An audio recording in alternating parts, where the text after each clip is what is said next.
Howdy folks, this is Chris with Big Guys Hike 2. Alright guys, I've set up all my tents the night before Hurricane Ian is about to approach South Carolina. They say we'll probably get the storm starting at about 3 o'clock tonight. I think it might come in a little early. We're starting to get a lot of gusts right now and a little bit of sprinkling, and the weather really cooled down.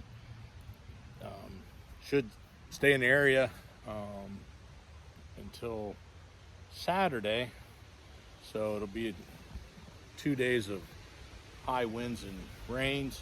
They say the winds should be about 30 to 40 miles an hour, so that should make a pretty good test on all the tents. And I'll be trying to record as the time lapses at different times to check out and make sure. I'll let you know how things are going. First off, the first tent is my Outdoor Vitals Dominion 2-person tent. I staked it out with all the guidelines and stakes that came with it, and it's set to the floor, so we'll see how that works. I also left the vents open to see how that works on it. The next one is my Light Fighter 1-person tent. It came with 4 guidelines that were not attached, so I went ahead and tied them with a bow line knot, and I looked at the other end. It looks like the piece at the end, the plastic piece, was actually supposed to hook onto the hook, so I shouldn't have used that end for the bow line, and I should have put a slip knot so I can use it. But I'm going to go ahead and purchase some lock devices to put on the end of that and replace that. But it came with enough stakes to stake out the tent, but the guidelines, I needed 4 additional stakes, and then when I purchased my tent I knew that, so I went ahead and picked up another set of stakes. They come 6 in a set, so I have 12 total, but I used 10 on this setup. And it doesn't have any vents at the top, so it's kind of closed down. And if you look here above me is my QU tent, and that is the Mountain Star 2-person tent, and I really like this tent. It's my favorite tent. It's probably the one that takes the longest to set up, but it's also probably the best one. I'm guessing that this will take the weather better than any of the other tents. It came with all the stakes that it needed. The guidelines were already attached to it. They all come with all the hardware that you need to slide them and everything. That was really nice, and it came with the appropriate amount of stakes. So I really appreciate the fact that their tents came with everything you needed. So I really like this tent because it has external poles, so when you set it up, the rain fly is already covering the internal mesh, so you can set this up in the rain and the inside won't get wet. This is my Thurston Mid Pro Dyneema tent. It's a 2-person tent. This is my second time setting it up. It's a little wavy on the sides, but I can tell you the ridgeline's taut and the bottoms are taut. I had to add guidelines at the peak up here and here. I used my own cordage because the cordage that came with it didn't have any hardware with it, and I do have a couple lines that have hardware already on them, so I attached them at the top with the bow line knots, and then at the bottom it has a automatic fastener device that I used. And also it has the 4 corners are what you stake out, but then each side has an additional stake out about midway through on each side, so 4 additional stakeouts.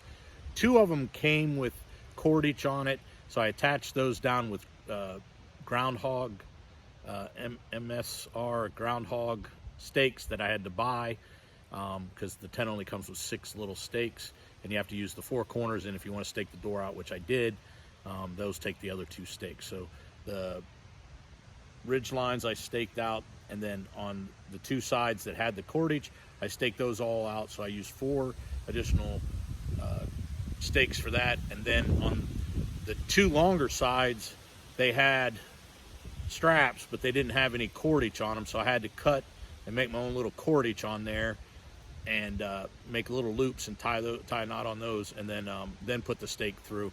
I'm probably going to replace those with some cordage that I can put hardware on it that I can tension it. They don't have that. And I also had to put my own stakes on there. And then there were only 2 additional guide outs that you could do, which is one right there, which is on the big side, and there's one on the other side right there in the same spot that you can tie it out, but it really doesn't help much with, I believe, the rigidity of the tent.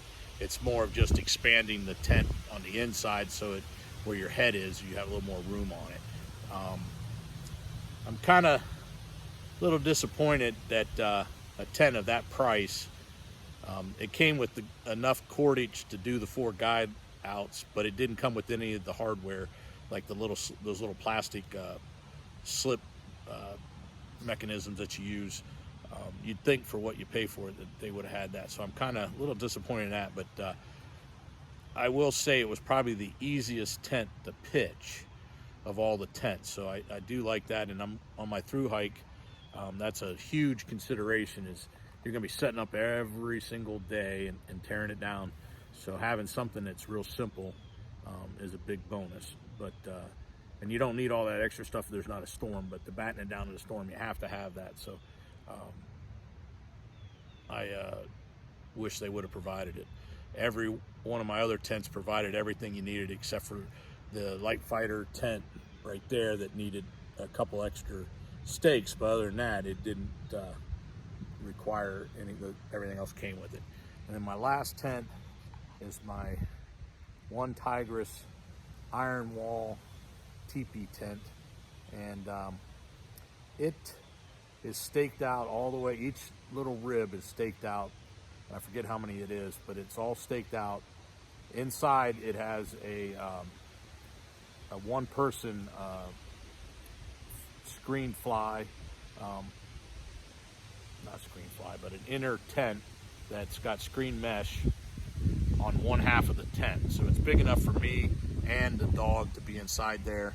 And then it has the other half of the tent, which if you look right there, it has an opening that you can put a stove in. So this is going to be my winter tent, and or at least try it out as a winter tent. If you look right there, and then over here, right over there, right there, those are guide out points. And even this tent, which is probably my cheapest tent, this tent came with enough stakes to stake out the bottom and all the guidelines and the stakes for the guidelines. It all came with that, and I think it was like 12 or, well, it's 5 and 8, so it's like 13, 14 stakes, and it came with those stakes, and those are pretty nice stakes. They look almost like the groundhog stakes. And that tent there, the Thurston, I could probably buy 4 of these tents for the price I paid for that tent, and this one came with all the stakes. This one came with 6 little nasty flimsy kind of stakes that came with it. So I'm kind of, like I said, I hate to harp on something, but I'm kind of disappointed in that. So I have all my tents set up, and like I said, we're waiting on the storm to come through. Should be a nice test because we get a lot of wind here when the hurricanes come up through, and we're about 3 hours from the ocean, so we don't get the real dangerous stuff. But when the storms come in, we usually end up losing power because somewhere the trees fall on the power lines, and we get a lot of windage. Now I set mine up. My yard has a lot of trees in it, as you can see, and if you look over here, I've got trees, and my house is surrounded on 3 sides by woods, and then on one side I have one neighbor. But throughout my yard I have very large oak and hickory trees. But where my tents are all set here in the front, it's close to the house. This is the open part of my yard, so I don't have any trees. So unless a real big tree falls down, I shouldn't have any problem with trees falling on or branches or anything getting loose, which is usually all we have are branches. So we'll see how it works. and we'll come out tomorrow and look inside and see if there's any leaks or anything like that. I'm hoping tonight when the storm happens that I'll get some footage from either the porch or through the window of the house out here to see how the wind's blowing on them. Probably tomorrow we'll see a lot of that because that's probably when it's coming in. I don't know if I'll be up at 3 o'clock in the morning, but if I am, then I'll go ahead and take a little footage and maybe see what it looks like, but it'll be dark and I don't know how much we'll be able to see. So anyway, I keep saying we should counting how many times I say while I talk. It's probably in the hundreds, but anyway, we'll see how each tent does, and I predict that this tent will probably do the best. That'll probably do pretty good. I think that one will do pretty good, and these two here I think might move around a lot, and we'll see if they get knocked over or not. I've never had a trekking pole tent, and I've never had a teepee tent, so we'll see how those withstand. So with that, we'll get to you in a second. All right, folks, this is part one of testing my tents in Hurricane Ian storm coming through Columbia, South Carolina. And if you like the content, please hit the like button. If you want to see more, subscribe. And if you want to be notified, then follow me. And I love when people leave comments so that I can respond to them and possibly learn a few things. So anyway, until the next post, remember, plan your hike and hike your plan.